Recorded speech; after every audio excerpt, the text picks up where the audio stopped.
ಎಲ್ರಿಗೂ ನಮಸ್ಕಾರ. ನಾವಿವತ್ತು ಮಾಡ್ತಾಯಿದ್ದೀವಿ ರಾಗಿ ಮುದ್ದೆ ಶೇಂಗಾ ತಂಬುಳಿ.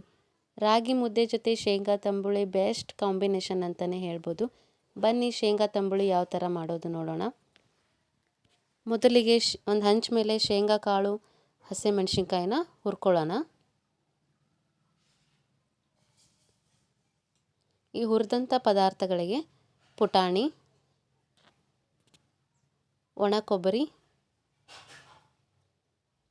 ಶುಂಠಿ ಬೆಳ್ಳುಳ್ಳಿ, ಜೀರಿಗೆ, ಉಪ್ಪು, ಬೆಲ್ಲ, ಹುಣಸೆಹಣ್ಣು, ಪುದೀನ ಸೊಪ್ಪು ಮತ್ತು ಕೊತ್ತಂಬರಿ ಸೊಪ್ಪು ಇಷ್ಟನ್ನು ರುಬ್ಕೊಳ್ಳೋಣ.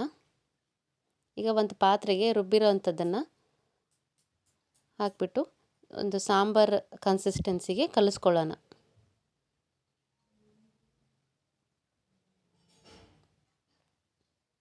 ನೀರು ಹಾಕಿ ಕಲಿಸ್ಕೋಬೇಕು. ಇದನ್ನು ಕುದಿಸೋದೇನೂ ಅವಶ್ಯಕತೆ ಇರಲ್ಲ.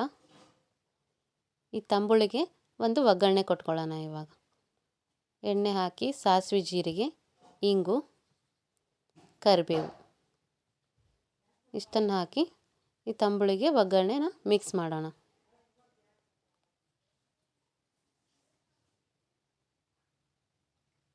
ಇವಾಗ ತಂಬುಳಿ ರೆಡಿ ಆಯಿತು. ಮುದ್ದೆ ಯಾವ ಥರ ಮಾಡೋದು ಅಂತ ನೋಡೋಣ ಬನ್ನಿ. ಈ ಒಂದು ಗ್ಲಾಸ್ ಮೆಜರ್ಮೆಂಟಲ್ಲಿ ನಾನು ಹೇಳ್ತಾ ಇದ್ದೀನಿ.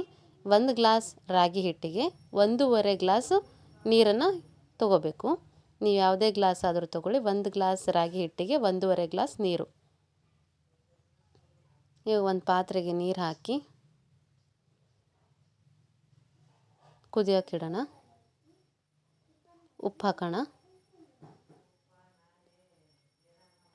ಇವಾಗ ನೀರು ಕುದೀತಾ ಇರಬೇಕಾದ್ರೆ ಒಂದು 2 ಚಮಚದಷ್ಟು ರಾಗಿ ಹಿಟ್ಟನ್ನು ಈ ಥರ ಕಲಿಸ್ಕೊಂಡು ಕುದೀತಾ ಇರೋ ನೀರಿಗೆ ಹಾಕ್ಕೋಬೇಕು. ಈ ಥರ ಹಾಕೋದ್ರಿಂದ ಮುದ್ದೆ ಗಂಟಾಗಿ ಬರೋದಿಲ್ಲ. ಇವಾಗ ಒಂದು ಸ್ವಲ್ಪ ಅನ್ನ ಹಾಕೋಣ. ಅನ್ನ ಹಾಕಿದರೆ ರಾಗಿ ಮುದ್ದೆ ತುಂಬ ಸಾಫ್ಟಾಗಿ ಬರುತ್ತೆ. ಹೀಗೆ ರಾಗಿ ಹಿಟ್ಟನ್ನು ಹಾಕಿ ತಿರುವೋಣ.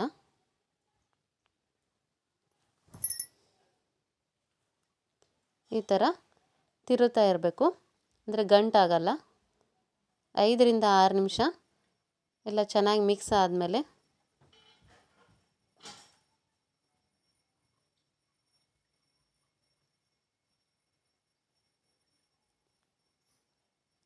ಒಂದು ಪ್ಲೇಟ್ ಮುಚ್ಚಿ ಒಂದು 2-3 ನಿಮಿಷ ಬಿಡಬೇಕು. ಹಸಿ ವಾಸನೆ ಎಲ್ಲ ಹೋಗುತ್ತೆ. ಈ ಥರ ಅಂಟೋದಿಲ್ಲ ಕೈಗೆ. ಇವಾಗ ಕೈಗೆ ಸ್ವಲ್ಪ ನೀರು ಹಚ್ಕೊಂಡು ಈ ಒಂದು ಬೌಲಿಗೆ ಹಾಕಿ ಮುದ್ದೆನ ತಟ್ಕೋಬೇಕು.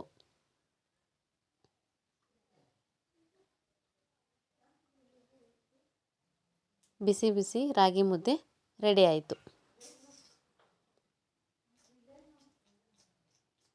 ಮುದ್ದೆಗೆ ಶೇಂಗಾ ತಂಬುಳಿ ತುಪ್ಪ ಹಾಕ್ಕೊಂಡ್ರೆ ತುಂಬ ಚೆನ್ನಾಗಿರುತ್ತೆ.